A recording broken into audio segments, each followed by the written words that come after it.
For those of you I've not had the honor of yet to meet, I'm John Allen, and I'm the president of the Brookings Institution. And it really is my sincere pleasure to welcome you to our webinar this afternoon, How Faith Leaders Can Help America Heal. You know, following years, even decades of partisanship and political fragmentation here in America, the topic of national unity has felt to many like a distant memory, even nigh on to being unattainable in the present day. And I dare say that the past 5 years or so, especially during the COVID-19 pandemic and our nation's latest reckoning with systemic racism and massive income inequality and more, have put a fine point on such sentiments. Rarely in our history have a united states of America ever felt so far away, and even perhaps a disunited states of America. It was with this in mind that we at Brookings began thinking hard on the topic of national healing and reconciliation, a topic that President Biden has made central to his administration as well. And with many of our nation's wounds still so fresh, this topic is indeed quite challenging. So questions immediately rise. What does it mean to be an American today? Can we ever again see each other as fellow citizens and neighbors, even amidst such strife and conflict? Is it right or even realistic to ask Americans to begin this painful process of reconciliation and healing? And I know that each person may very fairly have different responses to these questions. Yet it is our very strong belief at Brookings that we must, as we do with so many other pressing issues, create spaces to address these difficult challenges and discuss them openly as a society and a community. We have to do this. As always, we'll leave others to draw their conclusions, but we feel the conversation that has to be had is one that will have a lasting means of healing our divisions. Here, faith-based communities and faith leaders are particularly essential and valuable components in every fabric of America. And while we in this country hold no citizen to a particular faith or creed, we do respect the role of religion and the role that it has played in formulating and sustaining an American culture and society. And what's more, many of these communities and religious leaders have been instrumental in pulling and keeping together the nation at its most difficult times and in immense hardship. They've been essential. So with that, on to today's event, and I'm very, very pleased to now introduce our special guest for the remainder of this programming, Melissa Rogers. Melissa currently serves as a special assistant to the president and executive director of the White House Office of Faith-Based and Neighborhood Partnerships. Prior, she served as the director of the Center of Religion and Public Affairs at Wake Forest University Divinity School and as a non-resident senior fellow here at Brookings in our Governance Studies program. Few, if any, are better suited to discussing the important role of faith-based communities in healing America. We're incredibly honored by her presence with us here this afternoon. So in a few short moments, Melissa and I will have a conversation for about 30 minutes, and then we'll turn the floor over to Governance Studies Vice President and Program Director Daryl West to introduce and to moderate a phenomenal interfaith panel on many of these subjects. And let me add that I know very well nearly everyone on this panel, and I know them as great leaders and contributors in their own faith groups, but also to a broader faith mosaic in America that promotes religious tolerance and community resilience. And I have enormous respect for each panelist, and we are so honored by your presence with us today. So before we move on with our program today, a quick reminder that we're very much live and on the record, and audience members are welcome to submit their questions via events@brookings.edu. That's events@brookings.edu, or at Twitter via our @BrookingsGov account. @BrookingsGov. So with that, let's get started. And Melissa, it's so wonderful to speak with you today, and it's great to have you back, and I cannot thank you enough for all that you are doing on this front. So thank you so much, John. Oh, it's just great to see you and have you back. Thank you. Let me start with a question I think that would be natural for all of us tuning in this afternoon. Tell us what your work entails, and how does that fit with President Biden's vision for building greater unity through your office?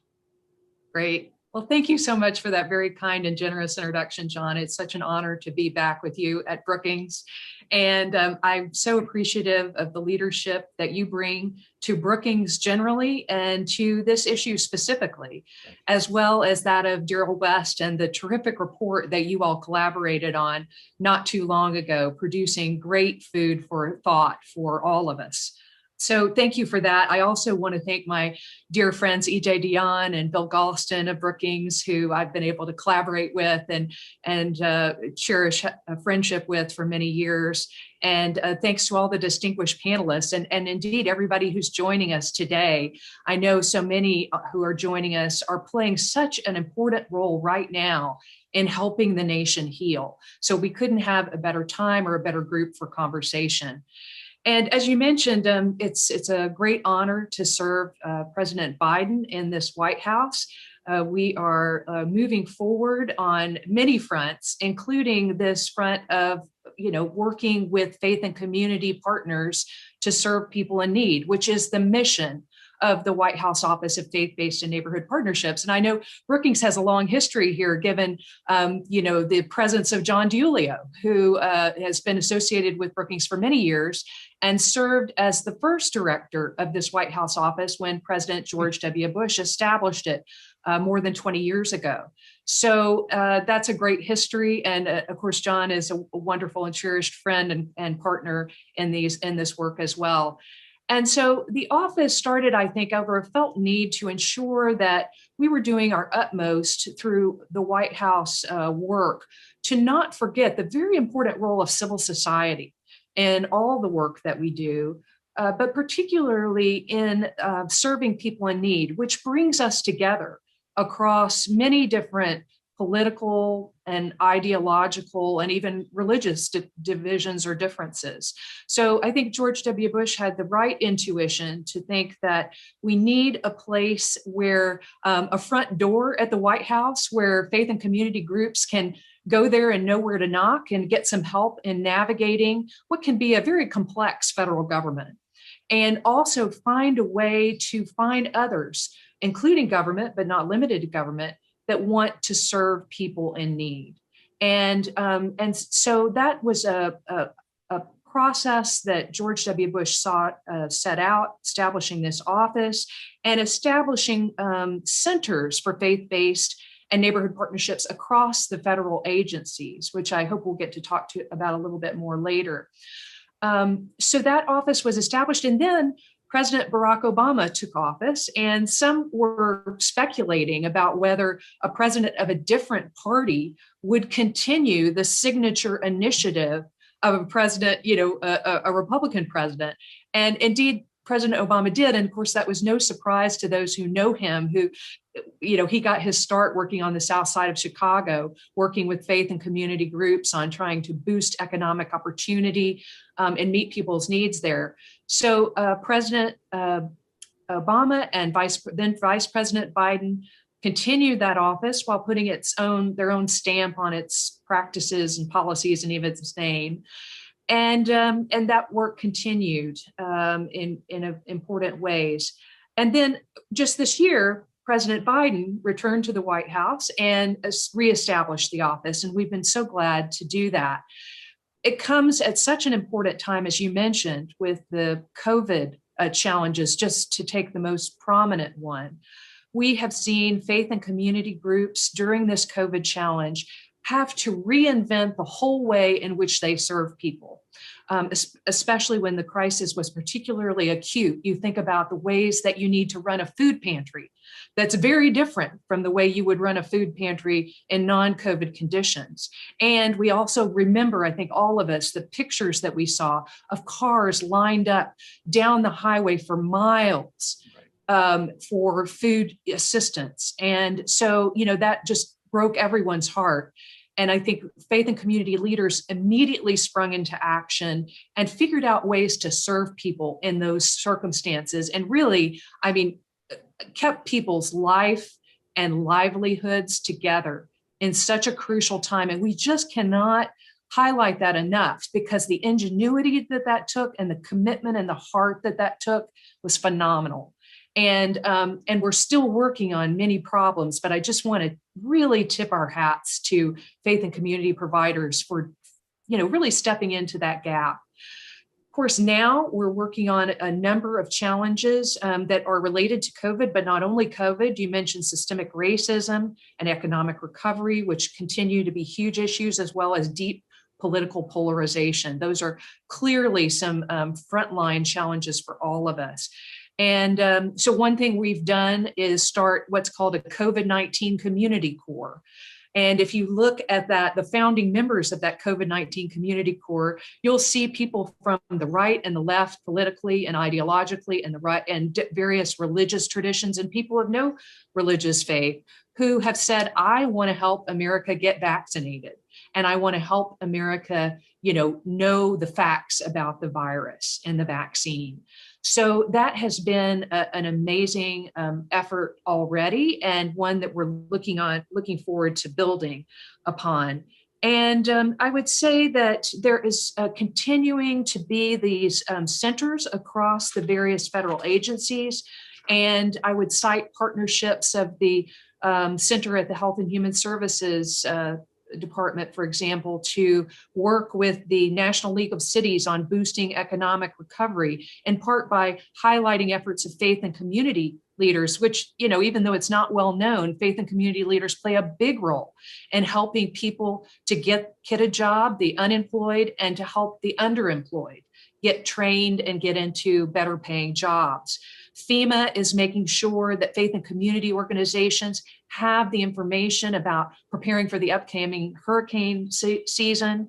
And we just find here again that faith and community groups are the indispensable partners between government and people who are struggling.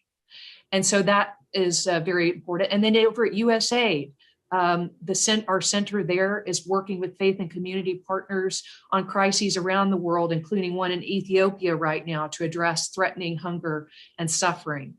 And so all of these partnerships can be financial or non-financial, but they are very different, some very formal, some informal, but they all, I think, play a role in helping our nation heal.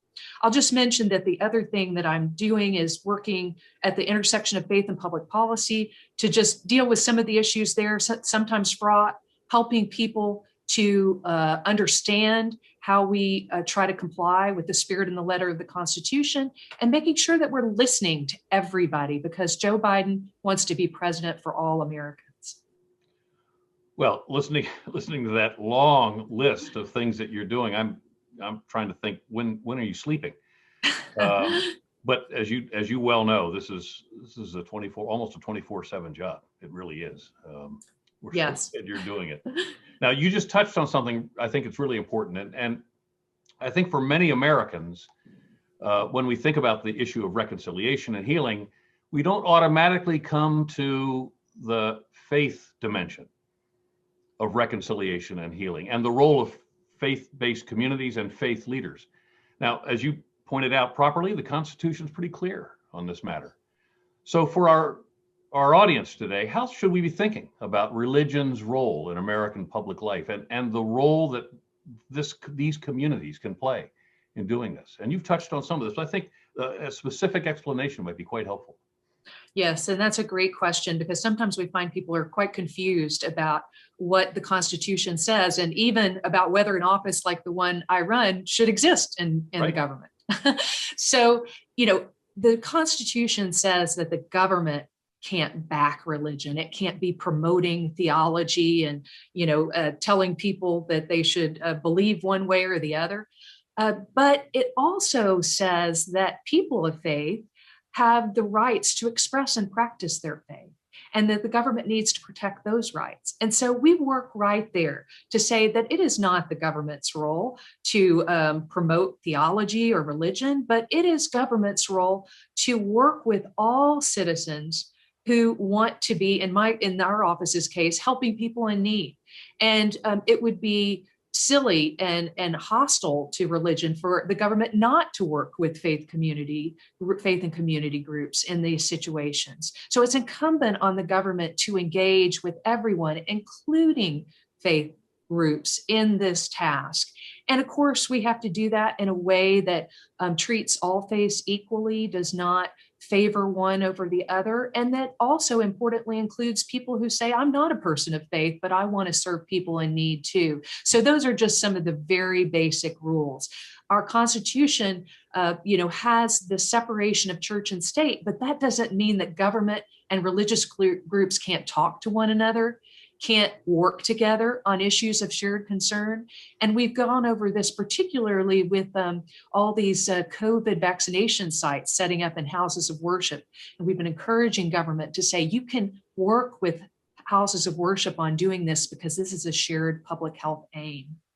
And this goes to the intersection of the two forces within your office, which is that's the perfect example where houses of worship really promoted community solutions. And Exactly. I think that's the synergy that we're seeking to have here. That's really important. Exactly. So let me just make a couple comments. Of course, there's no such thing as a monolithic religious community. The wonder, the marvelous dimension of our various faiths means that we have various approaches to both the communities, but also their roles with the individual citizens who either attend the church or who they live with in their community. So they can be a great force for healing, but they can also be a force for division as well. And as you have seen in the earliest moments of this administration, what gives you cause for hope, or do you have cause for hope that in fact these religious communities can help the nation to heal our political divides, to get us back on our feet after COVID, to deal with this issue of systemic racism and the profound political polarization? Can it be a force for good, or is this going to be a force potentially to increase the polarization? I really do know that we face a lot of challenges. No one can close their eyes to that. And if we do, we're not going to be able to solve the problem adequately. But I have a lot of cause for hope as well.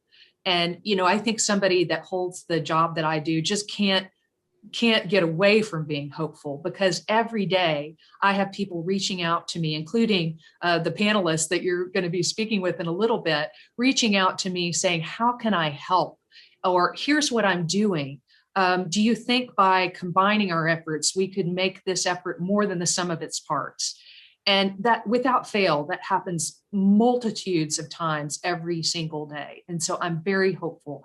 I think to go back to COVID, we have seen everyone from, the National Association of Evangelicals to the multi-faith Faiths for Vaccines, pulling out all the stops to get people healthy and building bridges across divides to do so. So, people, and there are people in those groups who disagree with the administration about certain things. But our office has majored on the fact that we want to work with everybody, including those who have serious differences with the Biden administration, because again, the president wants to be president of all Americans. So where we can agree, let's work together. And that'll not only do a whole lot of good on that particular issue, but it'll build a relationship that may help us to overcome some of the differences of misunderstanding and polarization. Also, I would mention, for example, on racial justice issues, a uniting focus has been concerns about racial disparities. And we all know that the past year has been a real revelation for many of us on racial disparities just because of the COVID virus. But really, those disparities abound in economic opportunity and education, so many other places where just because of someone's race, they end up getting sicker and having less opportunity. And that is just wrong. And people agree about that from many different ideological and political and religious perspectives. And that brings us together. So, for example, I think about a grant opportunity that HHS just recently announced about a navigator that helps people get insurance when they don't have it. And this particular grant opportunity asks people who are applying to tell them how they have been reaching out to underserved communities. And that's so important because we want to close these gaps and have everybody have access to quality, affordable health care. And so, those are just a couple of examples where we're finding that even with the challenges, and even noting that sometimes religion can spark division, that there are a lot of ways in which we can come together across our differences and do a lot of good together. And that continues to inspire me each day. Well, that inspiration is going to have to carry us through some of these difficult moments.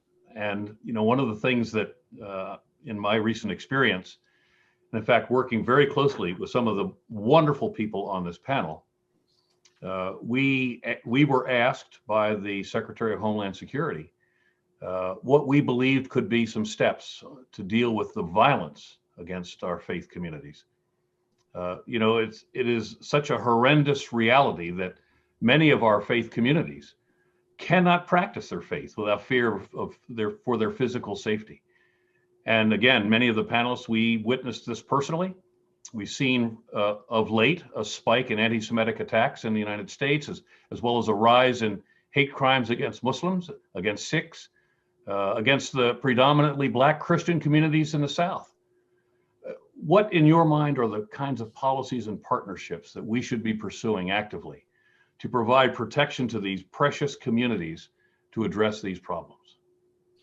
I want to start out by thanking you, John, for your leadership of that effort through the Department of Homeland Security. I read the report. I actually read the report when it came out. I skimmed it, and then during the transition, I really sat down and read every word. And as one who's done reports like that, I know that report was not produced without incredible number of hours of work and collaboration. So let me thank you and the panelists, because it is a rich report that everybody should read, and that contains not only great context, but actually really actionable suggestions about what DHS and other parts of government can do. For example, your wonderful suggestion about creating more technical assistance for those who want to apply for nonprofit security grants, which are grants that are given to faith and community groups that are under some threat, like the groups that you mentioned.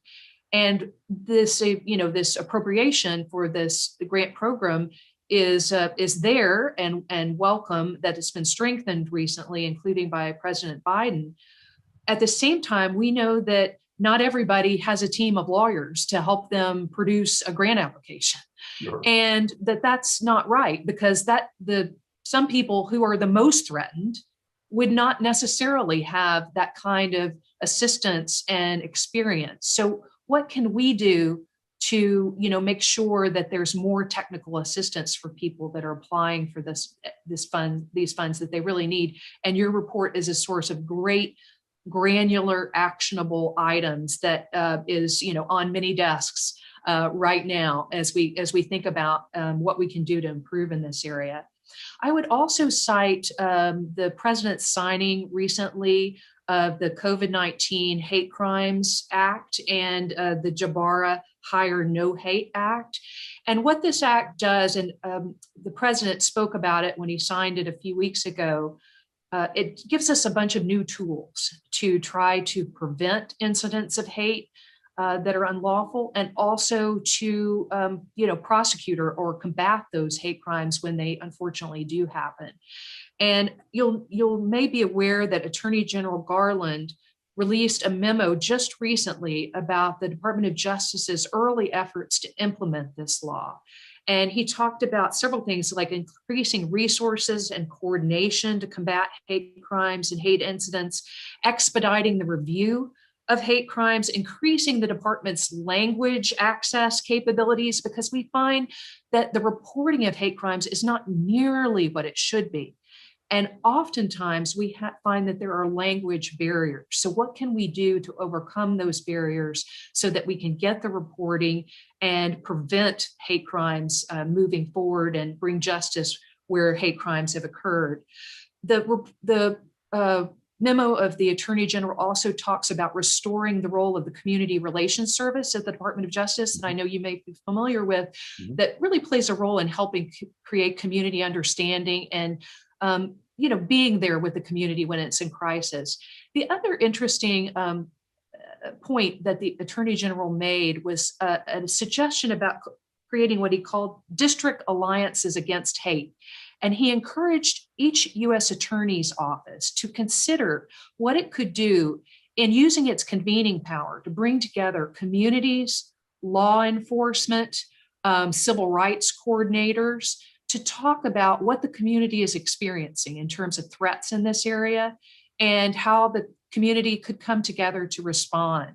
And so I think that's just a wonderful suggestion of a way that we can really use the convening power of government across the nation to make, to make strides in this area, which is, as you say, quite needed. Well, the Department of Justice, I think, has really leaned hard into this issue, and the Attorney General in particular. As the panelists will remember, as we dug into this issue, and as we looked at every one of these horrific acts, horrendous acts against these communities, almost invariably, the common thread that ran through them all was domestic white supremacy and extremists, white extremists. And I'm very pleased to see that not just in the civil community, not just in the context of the Department of Justice, but Secretary of Defense Lloyd Austin has also mandated that the services are going to look inside their ranks for those same kinds of individuals who either terrorize their fellow citizens in uniform or join these organizations when they come out. And that was in the background of every one of these horrific events targeted against our faith communities and our precious fellow Americans, worshiping in their own way, just trying to worship in a manner that facilitates the security of their families and their congregations, and they suffered so terribly because of this. So I really commend the Attorney General and the Department of Justice in this regard. Just a couple more minutes. Can I ask a quick question? What do you see perhaps as a potential role for think tanks in this entire area that you're talking about? Obviously, you're experiencing one right now, but is there a role for think tanks to be helping you and helping the president in this process? Absolutely. And, I think your stewardship of your time to lead that report that you wrote for DHS, and, it's not writing the report wasn't the only thing. You held a bunch of meetings, you went out and talked to people, you used the convening power of government, but also your convening power, given what you have done in terms of your leadership in our nation. And let me just pause and say thank you for that, because you have your leadership there has been tremendous. And then bringing that into the Brookings leadership and combining it now is just packs quite a punch. And so I think that your leadership has been instrumental, and your willingness to take time to lead the kind of advisory council that you did, that's a big hunk of time. And you being willing to do that is one way that a think tank can contribute. Also, I would cite the report that you and Daryl produced that has, it also sits on my desk, and I've shared it with many in government who have reacted very positively to it. And the president has continued to ask for ideas, more and more ideas to try to unify America. And that report has been very helpful to us in teeing up new ideas. So there are no shortage of ways that that think tanks can do so, including through this conversation. And while I won't necessarily be able to stay for the full time of the panelists, I will go back when I have a moment to get the rest of the transcript and the audio, because the ideas that are produced can be exceedingly helpful and help us to get outside the governmental bubble, if you will, to make sure that we are getting the best ideas possible and coming together as a nation. So I think there's absolutely a key role for think tanks to play in unifying America.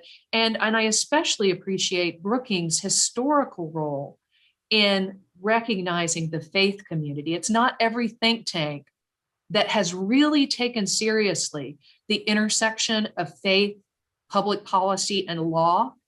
and also that has taken very seriously the faith community's role in contributing to challenging problems, whether it's the problem of poverty or racism or anything else. It's not every think tank that will take these issues on.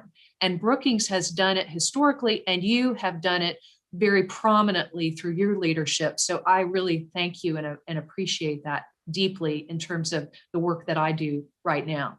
Thank you, Melissa. I'm very grateful for that. Let me ask one quick question. We just have a couple of minutes left. You obviously, as we've said, you've got a full plate. It's early in the administration. We all acknowledge how much is to be done. But it's very clear you're getting after it. Are there some policies or models that are out there that you have seen, or as you would like to, as you have the time and you have the resources, that you'd like to implement that you haven't yet had the chance to embrace? Yeah, well, that list is very, very long. But I will say just a few things that we've found that can be helpful in dealing with the polarization that the country currently faces. One is to make sure that we allow people to name their fears. And here I want to credit my colleague and friend, Pete Wayner. When EJ and I were working on a report recently, Pete made sure to say that it's so important that we recognize what people fear, because right now, a lot of people feel fear on different sides, that the way that they would like to live their life is being threatened. And they see that maybe they won't be able to hold fast to their values because of threats. And that's people on all sides. Everybody's scared about what the other side might do to them if they get political power. And Pete encouraged us to think about letting people name their fears and being honest about that. And I think that is a really helpful thing to do. Another very helpful thing to do is just listening to people, as we've already talked about, and listening to people before policy decisions are made. It's very important that we call people in to tell us about their ideas, even when they may differ from some of the policies that President Biden has already announced that he is supporting, to understand why people differ and to give them their say, because this is governance. This is where we bring everybody in to listen to all Americans about the issues that are dear to them. And so really listening to them, and whenever possible, getting that in front of policymaking so that we can give due respect to different views. And indeed, so we can learn something and sometimes change our views, sometimes modulate something because of what we've learned. So I would say that. And also, I think finding ways to serve together across our differences, which just brings us back to where we started. A lot of times that can be a relationship builder. And so trying to find more opportunities for people of different faiths and beliefs to work side by side really breaks the ice and helps us to see the good in one another in a way that is very powerful. So I would say those are just three very simple things that we're focused on. And we would welcome everyone's suggestion about building greater unity in our country, because we do not have to be as divided as we are. And we are determined to make progress on this. So I'm happy to receive everyone's ideas about this, and just want to thank again the faith and community leaders that have joined us for really embodying the spirit of generosity and kindness and listening to one another, which we find so often, and which often goes unremarked upon and it doesn't get reported on. But I see it every day. And by golly, we are very, very thankful for it and see it as a path that will help us to unify moving forward. Well, Melissa Rogers, Special Assistant to the President and Executive Director of the White House Office of Faith-Based and Neighborhood Partnerships. We are so fortunate as a country to have you serving where you are right now. Thank you for your time this afternoon. Thank you for your views and your labors, not just on behalf of our communities and our faith-based communities, but on behalf of every one of us, all Americans, to heal these divides, to reconcile our communities, and to do it in the manner that you are. So we can't thank you enough for joining us, Melissa, and we wish you continued success in this important mission that you have. Thank you. Thank you so much. It's so appreciated. And I really wish everyone the best and look forward to staying in touch. Thank you, Melissa. And now over to Daryl West, who will run the panel this afternoon. And I'm going to tune in, so I'm looking forward to it. Thank you, Daryl. And you're muted. Sorry about that. Thank you, John and Melissa. That was a terrific conversation with lots of terrific insights. I love the idea of a COVID community core. It really highlights the crucial role of local organizations in moving our country forward. So it's a great way to kick off our discussion about ways to heal America. So as John and Melissa pointed out, we face several challenges right now: a high level of political polarization, a loss of trust and confidence in government, a tendency to treat opponents as enemies. Yet this period also represents a major learning moment for the United States. It's a time for all of us to reflect on how we got to this point and what we can do to heal our country. And one key ingredient in reconciliation, as our previous session just indicated, is the crucial role of faith communities in that effort. Historically, our faith communities have played a very important role in bringing people together. They help individuals overcome differences. They provide a means for personal connection, and they inspire others in the community to do a much better job. So we can't really deal with our divisions unless we come together in these very basic ways. To help us understand these issues, we're delighted to have 5 distinguished experts with us today. Salam Al-Mariyati is the president and co-founder of the Muslim Public Affairs Council. Reverend Cassandra Bledsoe is the immediate past national chaplain of the National Organization of Black Law Enforcement Executives. Richard Cole is the executive director of the Department of Justice, Peace, and Human Development of the U.S. Conference of Catholic Bishops. Nathan Diamond is the executive director of the Orthodox Union Advocacy Center. And Reverend Randy Vaughn is the senior pastor of Mount Sinai Baptist Church. And if you have any questions for our panelists, I would encourage you to email them to us at events@brookings.edu or to tweet at BrookingsGov. That's G-O-V. I also want to thank David Weinberg, John Canning Jr., and Carrie and Michael Sachs for their generous support of this project. So I want to start with a question for each of our panelists, and we'll just go down the list here.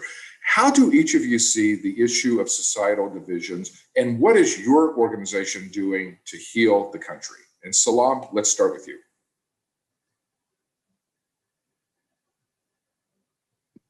Thank you. Thank you, Daryl, and thank you for Brookings and convening these wonderful people I'm very honored to be with. I'm very privileged to be with this prestigious group.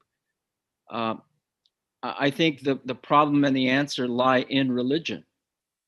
The problem is religious nationalism.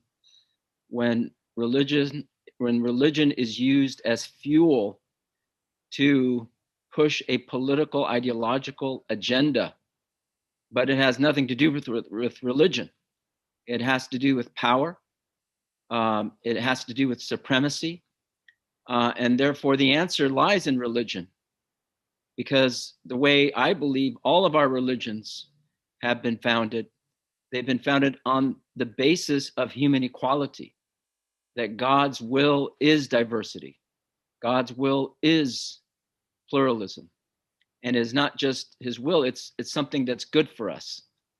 So our work together with Randy, with Cassandra, with Nathan, and I'm glad to meet Richard, is based on that cornerstone of faith, of human equality and religious pluralism as the answer to this problem of supremacy that has been fueled by religious nationalism. And I believe that religious nationalism is now the major threat to all of our religions, not secularism. Secularism is actually the avenue by which all religions can flourish equally.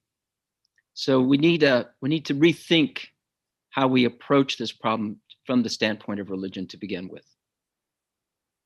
And Salam, what is your organization doing to heal the country?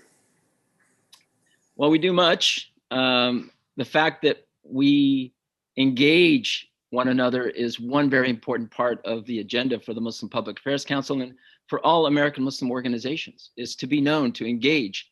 The Quran tells us, repel evil with that which is good and better, so that the one with whom there is hostility will become as if he is your closest and warmest friend. So we work on a social agenda. We don't need to convert one another to our religion or to even our ideology, but we need to convert people from opposition to coalition, from enmity to friendship. And we have programs throughout the country. For example, we have something called mustard seed. And in the Quran and the Bible, it talks about how no matter how little something is, if God wants to bring it to light, it will come to light. And so every small act of compassion can make a world of difference. And that's our mustard seed program. A great idea. Cassandra, your thoughts on our divisions and what is your organization doing to heal the country? Well, I agree with Salam. At the root cause of everything is God, good and evil. If you read our Bible instructs us and teaches us that these are the days, the last days, and these are the days that we are living in. So in that, how do we get along with one another, respect one another, and how do we live peacefully in these days? The organization that I'm speaking for is the National Organization of Black Law Enforcement Executives. At the forefront of that is police reform. We have been at the table. We've had many community meetings via Zoom and webinars, trainings. But in addition to that, beyond looking at diversity only at race, and whether it's police community relations, we must embrace the diversity of thought. And the diversity of thought goes across every religion, every nationality, and every age. And that is what we're looking to do, is to bring in, as General Allen said, the great thinkers, and not only embracing the diversity of thought, but being able to have everyone listen, talk, and understanding. Thank you. Richard, your thoughts on our divisions and what is the U.S. Conference of Catholic Bishops doing? Well, thank you very much, Darren. Let me start by joining and thanking Brookings for bringing us together. I'm just so grateful to be with these wonderful and distinguished individuals to be able to share our thoughts. And indeed, one of the things that has struck me so far is how much we do have in common as members of a faith community here in the United States, and how wonderful it is to be able to have this kind of dialogue. I was rereading Fratelli Tutti, Pope Francis's most recent encyclical, in anticipation of our conversation. And one of the things that struck me is the centrality of interfaith dialogue and how Pope Francis challenges the faith communities of all religious denominations to work together in seeking the transcendent truth. And what is that transcendent truth? I think it's already been very well stated. The common humanity that we share as brothers and sisters, our human dignity that we need to recognize and honor, and our commitment to human rights and universal development, inequality, that will be our way of honoring God's call to us, and which is a call that we share with all faiths, and indeed with people of no faith as well. And that common humanity, that recognition of our brotherhood and sisterhood, I think leads to some of the suggestions that we've already heard. The importance of dialogue. And here I want to commend Melissa Rogers for her role in the administration in fostering that dialogue. Whether we agree or whether we disagree with all elements of policy, the dialogue, which is built on mutual respect and on listening, is such an important part of how we will heal our society and indeed our world. And I think we start with listening, we continue with dialogue, and we build towards action, towards common action that we can take together to address the pressing problems that we face as a society.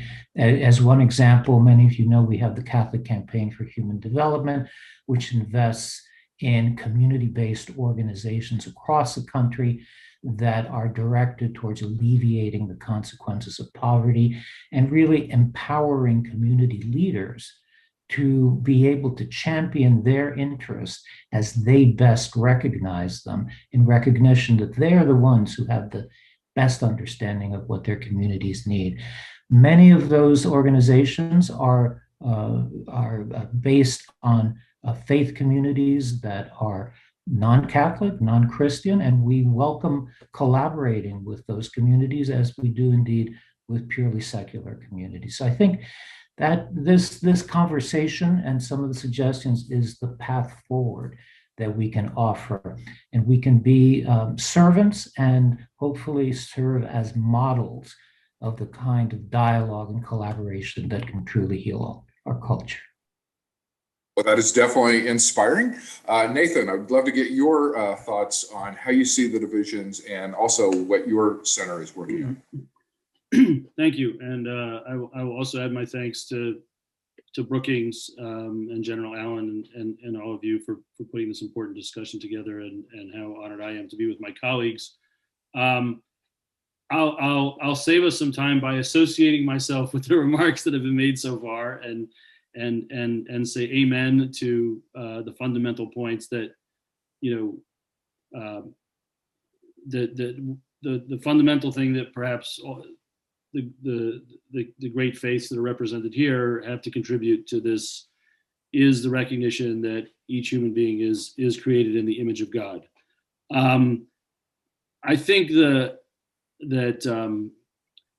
if I may, the core of the divisions, of the divisiveness that we have in the United States currently, I'm going to quote a more secular source, if you will, and that would be Franklin Roosevelt's famous Four Freedoms speech, which was illustrated by Norman Rockwell. And we've, as we emerge, hopefully, from this year and a half of the most intense period of the pandemic, I think a lot of the fuel for divisions in this country were people having great fear. And as that famous address talked about, what society needs to deliver for people is a freedom from fear and a freedom from want. And both of those things were really catalyzed in people's lives in very real ways by the dislocations and the disruptions of the pandemic. But the role that faith can play, which Melissa already referenced in the opening presentation, and others have as well, is just the engine of the faith communities to try and give people solace and comfort in the face of fear, and actually also help them with their material wants through good works and charity, and to pick up on what Richard said toward the end, that what we see, what our organization has done, and what I know the other major faith groups engage in, is service to people in need, and very often in coalition with people from other communities. And that is not only alleviating those fears, but it's also building community and breaking down divisions in a very significant and important way. And so some people,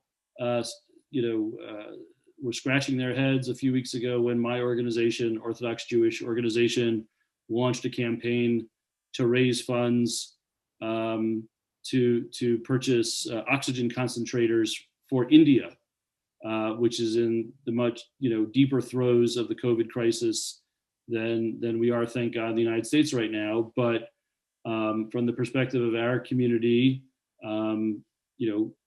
every life is precious, and now that we're in a position to try to help beyond our community, we're eager to do that. And I think, just as a last point, that this is also tied into the unique promise that the United States has made since its founding, which underlies religious freedom and the ability for many people of many different faiths to flourish in this country. Perhaps best articulated, or one of the best articulations of it, was by George Washington in his letter to the Jewish community of Newport, Rhode Island, in which he talked about the United States, not giving it gives to bigotry no sanction, is his most famous line.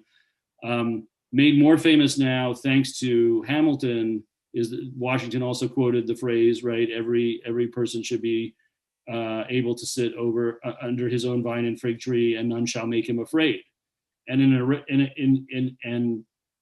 in quoting that verse in his letter, Washington, at the outset of this country, was setting out the promise, which has taken a lot of work, and we're still working on realizing it, obviously, but was setting out the promise that freedom of religion is reliant upon a freedom from fear, and is also reliant on a freedom from want.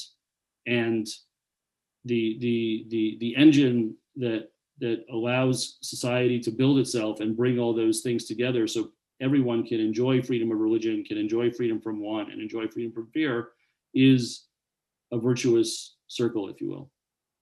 Absolutely. If we could make progress on any of those, that would certainly make a big difference. Rainey, I want to bring you into the conversation and get your thoughts on how you see the divisions and also what your congregation is doing.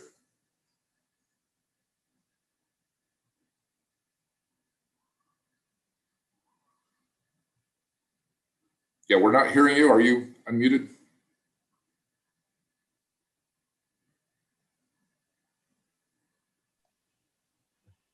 Thank you. Sorry about that. I'm probably the most of the not so capable with technology, but here I am. Thank you, Daryl, for hosting this meeting, and certainly to the General and Melissa. Again, it's good to see all of my colleagues that we work together and flew over the country and looking at various situations of disenchantment, hurt, pain, and then we're able to put together a report that has already been referred to. When I was asked to be a part of this panel, I didn't know who would be my colleagues or fellow spokespersons, and it was in fear that I sort of took this opportunity or this engagement. I was quite relieved when I found out that it was Nathan, it was Salam, it was Cassandra. Good to meet you, Richard. I'm a bit more comfortable. We've all been in discussions with each other. But I'm reminded of one thing, and that is from the national anthem, which we so celebrate. It ends in a question. That question at the end of our national anthem says, does that star-spangled banner yet wave over the land of the free and the home of the brave? What a question. What insight I think it really calls for, because it suggests that that star-spangled banner can at some point not wave, and another flag would fly over what we call this United States of America. I wish I had all of your insights before I began to ponder this question that was placed before us. I pondered the question, and I'm glad that I did. It says how faith leaders can help America heal. How faith leaders can help America heal. And when I just study, go to the dictionary and look at the word heal, that means to make whole. To make whole. It's just not giving a piece of bread or looking after the sick, but actually to make whole without problems. That raises the question in my mind again, has America ever been whole? Has she ever been well? One of the greatest problems that America has had and has never dealt with or gave simple attempt is America dealing with color. That has been a problem. It's still a problem. As we've come through this past year, I need not remind you of the problems that we have had here in America just dealing with color. What I thought to suggest to us is that if we had the time, that we could actually, before we start trying to heal, is really diagnose the problem. We've been throwing a lot of symptoms around, but what is the real problem? What's wrong? Maybe you know, and I have not been told. But I think that for us, at some point, at some future date, if it so be, if we could put our minds together, and let's see if, as doctors, quote unquote, we can really decide the problem. Because if we worked at solving the problem from our own perspectives, someone said that the camel was made by a committee that came together to design a horse. And as a result, we can find ourselves really tackling a whole lot of symptoms, but never touching the problem. And so I would hope that we can eventually find our ways there. I need not remind you of problems. Polarization is really killing America right now. Political polarization right now, to get the Democrats and the Republicans to come to the agreement on whether we're going to drink cold water or warm water. I don't know. It's a problem. It's a vote. It's a 51-49 split. It's almost un-American to think that this is where we have come. That because one group is in favor of one thing and another group, and what we're seeing even now, old laws that we thought we had overcome, like Jim Crow. Jim is still crowing. In Arizona, the craziness that are going back to recount votes that have been voted so that certain people will not be able to vote. Georgia, you can't go to the polls and vote on a Sunday morning, pews to the polls. And if you do go, don't get thirsty, because no one can give you a glass of water. That is a sick America. And so how do we propose, or can we propose as leaders, to come to such a massive subject? General, I know you're listening, and God knows we love working with you, but whatever influence that you may have, Randy Vaughn takes this subject serious, not just for public discussion, national anything, but it's larger than that. And I say to us, because again, and I'll close secondly, that we've come, we've all learned how to work together. We've learned how to put our Bible, our own personal faith book, not aside, but before us, but we know how to work with Salam, with the Quran. We don't put our books in front of us because we know we got to work with Nathan and the Torah and the Jewish books. We've learned how to put that on the side, so that we can work together. And I'm sure, Richard, you the same. But at the same time, until we are able to come together to know what the true diagnosis is and how it is that if we get to the problem, we can apparently resolve some of the symptoms that we find taking on in America. Now, the great question is, I deliberately said that I pastored the Mount Sinai Church, Port Arthur, Texas, and thank God for 38 years there. But I've served our national convention in many ways, even as ambassador to many of the foreign countries to talk with religious leaders, from Israel to the Vatican, sir, to the World Council of Churches in Geneva. I've done all of that. But it's not important about what I've done, it's what I'm doing. We decided that we would lead the national convention into the American Red Cross to deal with disaster management. And the main thing about that was Black people for years have been treated as victims. Everywhere it occurs, you rush stuff in for the poor, Black and brown. But what we decided to do was go to the table and say, here we come, we want to be volunteers. And someone said, what do you all do? I say, with 8 million people, we can do what we want to do.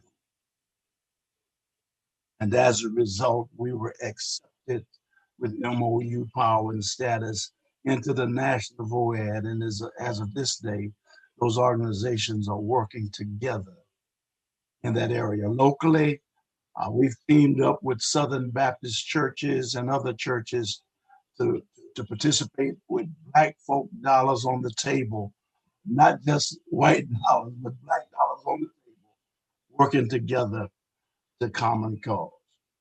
Last thing I would say at this moment is we are plagued by religious infighting, not just Christians and Muslim, Christians and Jews, but Christians and Christians. The language has been changed. Strong words like evangelism has now become a political expression. And so we really don't know where to stand because we haven't diagnosed what the real problem is. Thank you for the opportunity.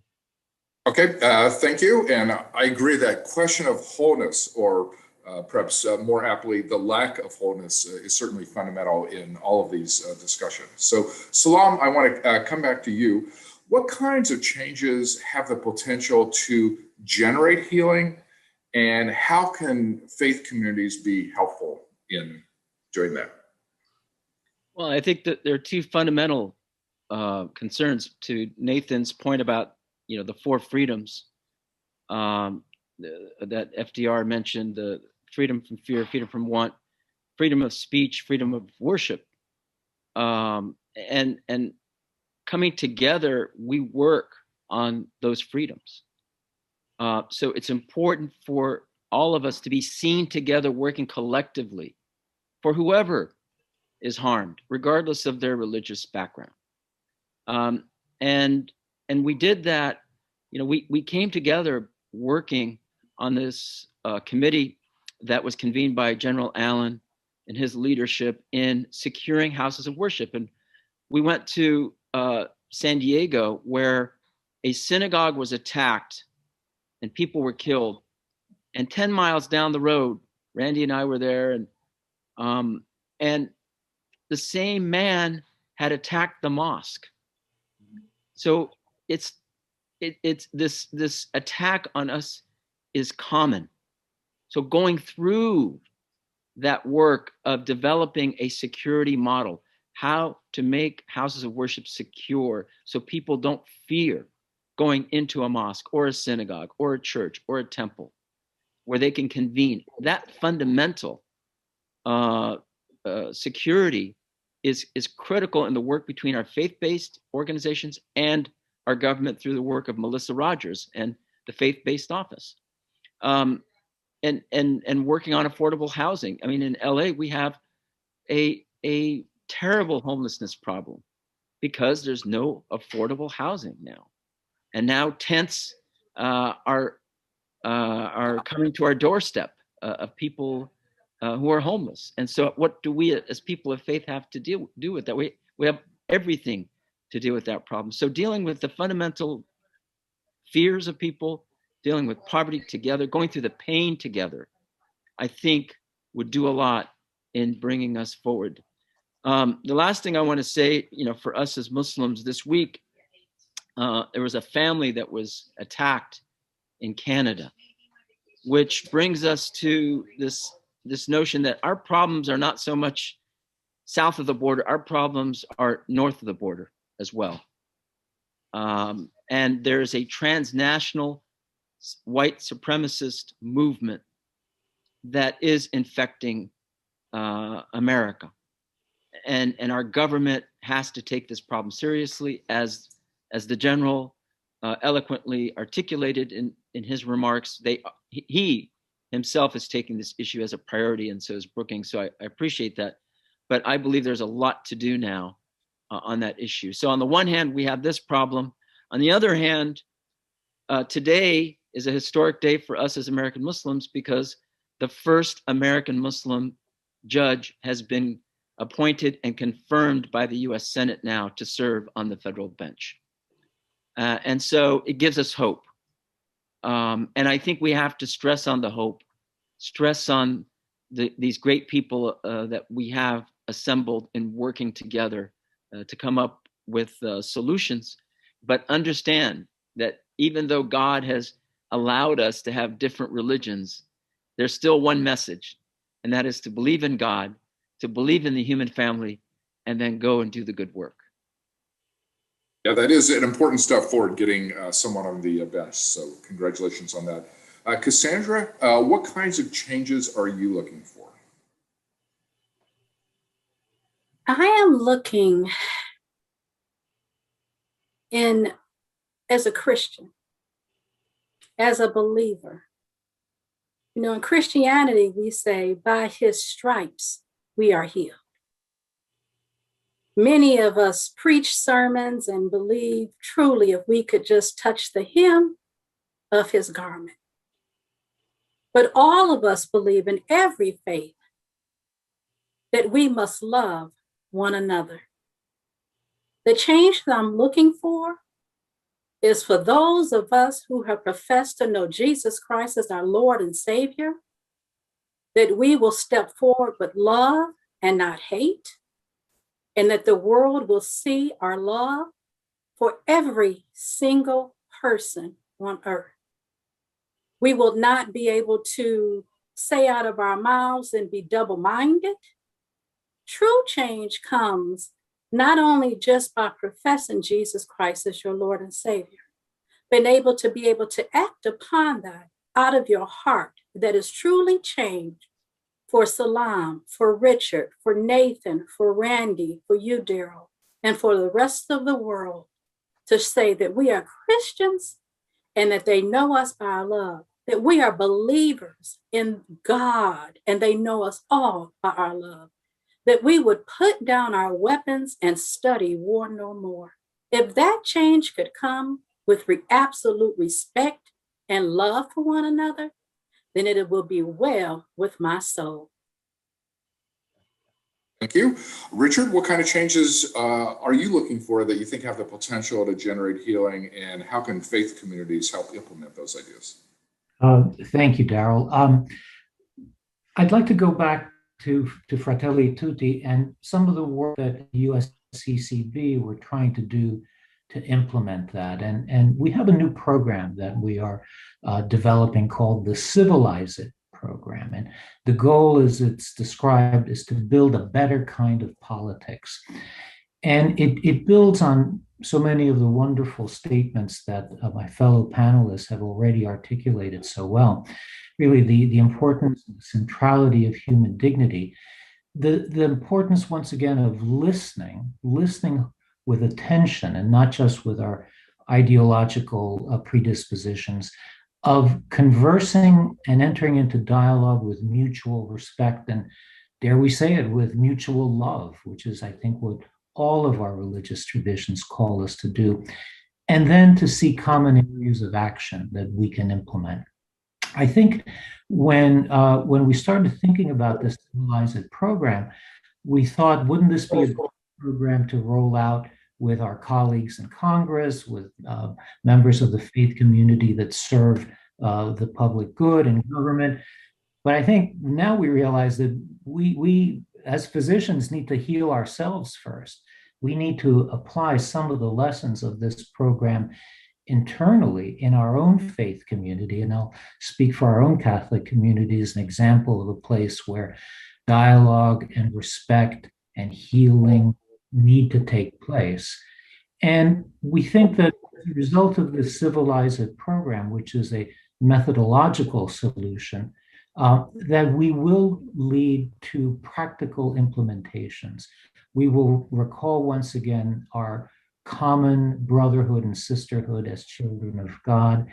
And we will recognize that we live with creative tension.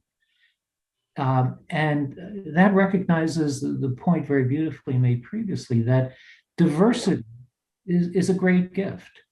And the diversity will lead to creative tension, which, if we honor in a mutually respectful way, will generate solutions and outcomes that will far transcend what any one of us or any one of our communities alone could have achieved. So I'm hopeful that this methodology will be useful, and welcome the opportunity to share it in further detail offline in any way that would be helpful.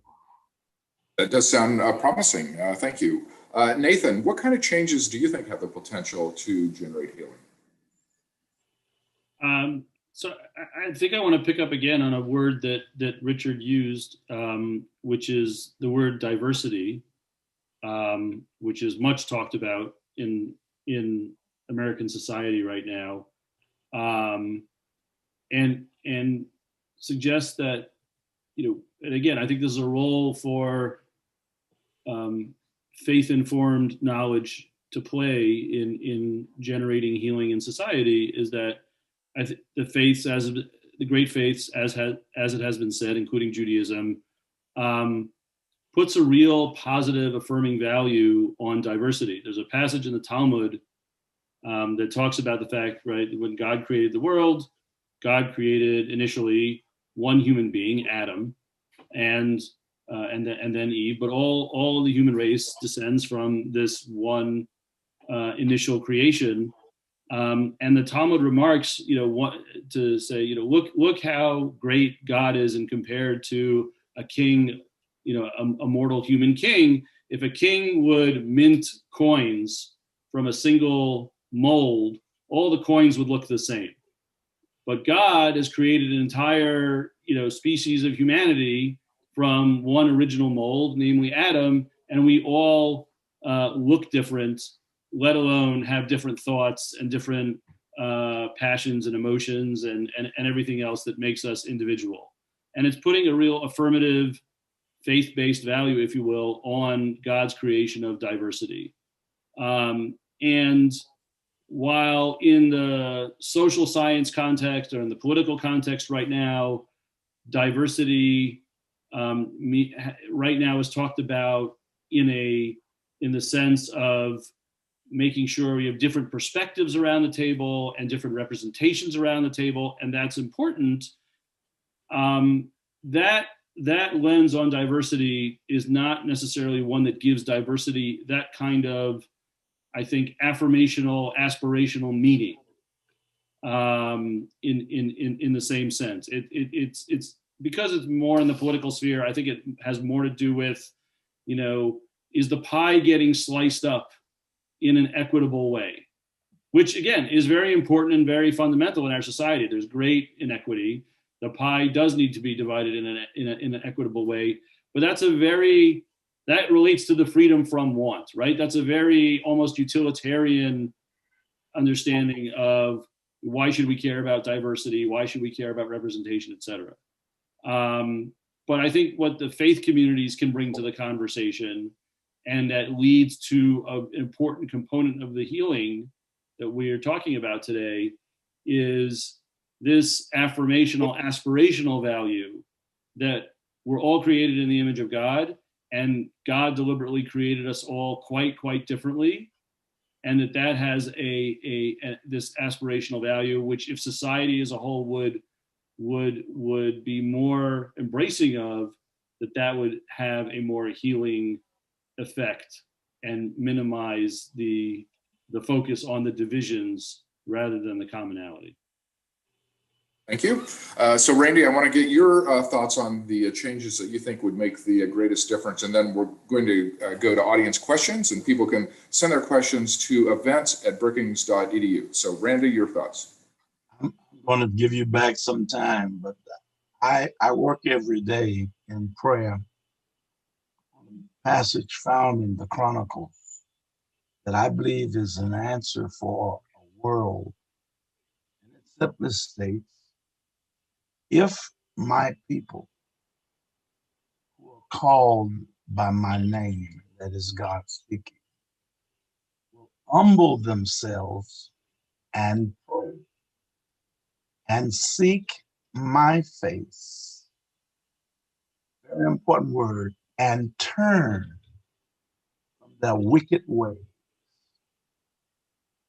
then I will hear from heaven.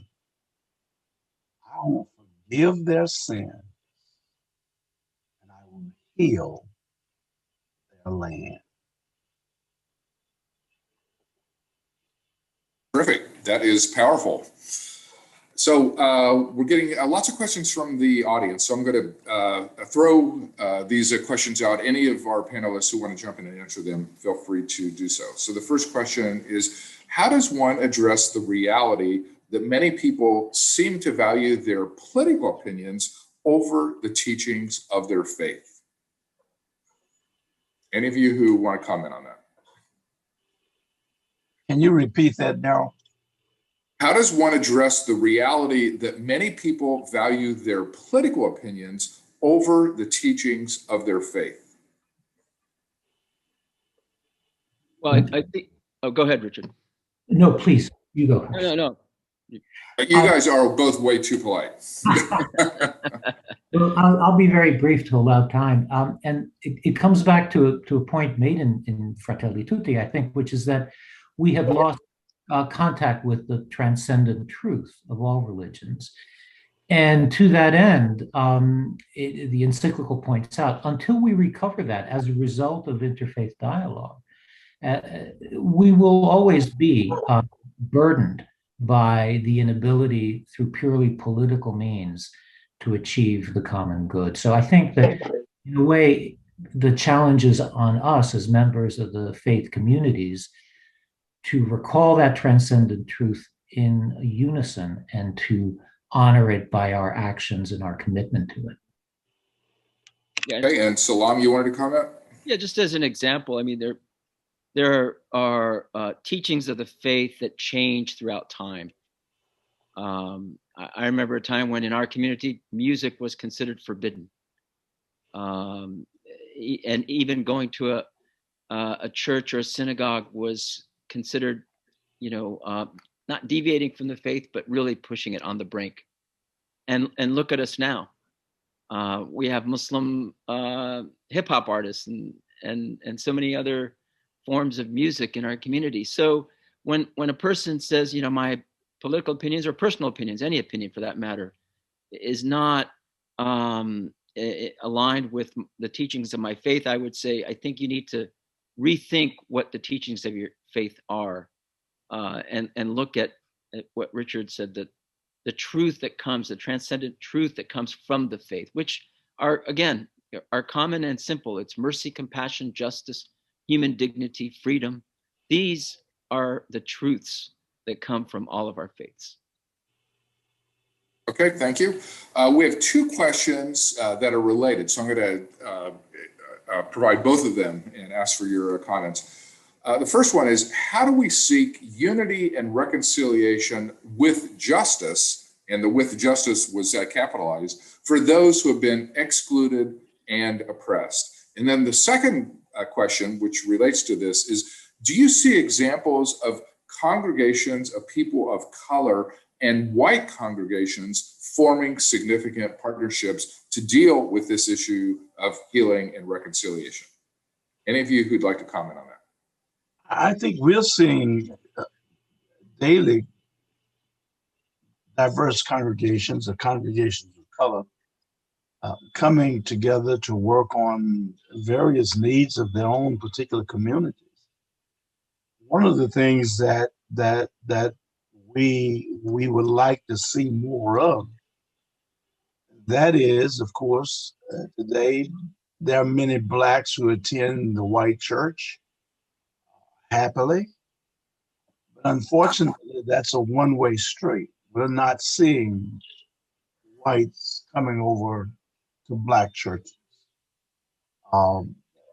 Therein, again, we see a problem, but from the standpoint of congregations working together, Black and white, or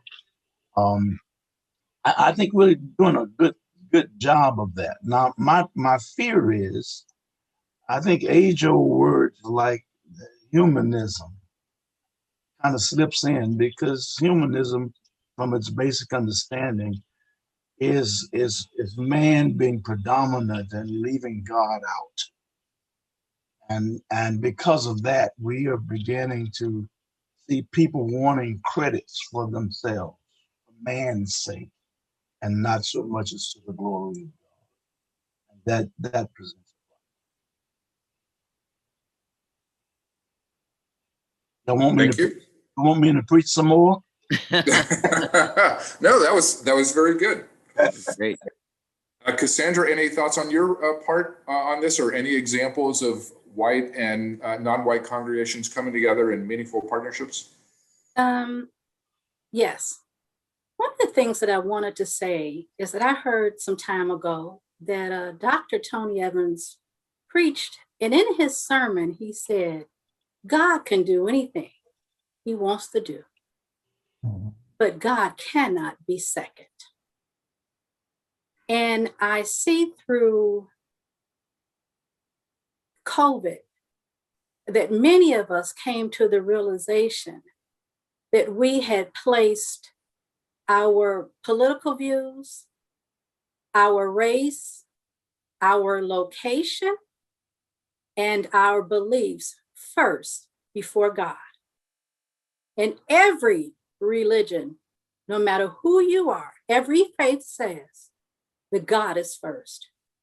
And in that time that we spent alone in our homes, we were all forced to go to the internet. And that internet opened our world. So as many of us did not come to the houses of worship, to the building, many of us went to the houses of worship through the internet. And you saw people from every faith, every nationality, white and Black, Hispanic, people who were Asian, all come together on one accord in unity for prayer, for help, to assist with the COVID vaccination, to lend a hand to people who were hungry, to reach out to those who were homeless, to bring a meal to those who had no meal, as we talk about the marginalized. And so the beauty, if you could say, in the midst of that all, is that once we were forced not to go to the building, we were able to put aside many of our boundaries and come together for the good of mankind. Terrific. Now, here is a great question. Several of you might have thoughts on this. How might we involve young people in the rebuilding process? And I'm just curious if you think it has to take a different approach or different tactics to reach young people as opposed to older individuals. Well, I feel like we're not going to come to a resolution unless we do involve young people, because it is about the future. And each of us, again, I think all the faiths preach to us the need to build for the future. And so we have to accommodate young people in terms of culture, in terms of thinking, in terms of even speech, But at the end of the day, I believe young people want to be involved in any movement for social justice, and that's central to our faiths. We cannot have truth and reconciliation without justice. And young people are tired of religions that are more insular, are just becoming more and more isolated, and in fact become irrelevant. They want to be relevant in society.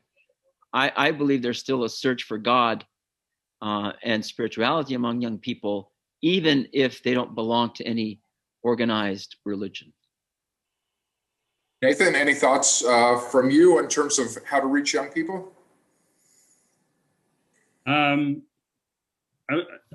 would just note that within the Jewish community, one of the interesting, the Pew Research Center just a few weeks ago brought out a major demographic survey of the Jewish community, like they've done for other faith communities, and it happened to show that the Orthodox segment, the more traditional segment of the Jewish community, is actually the youngest segment now in the United States.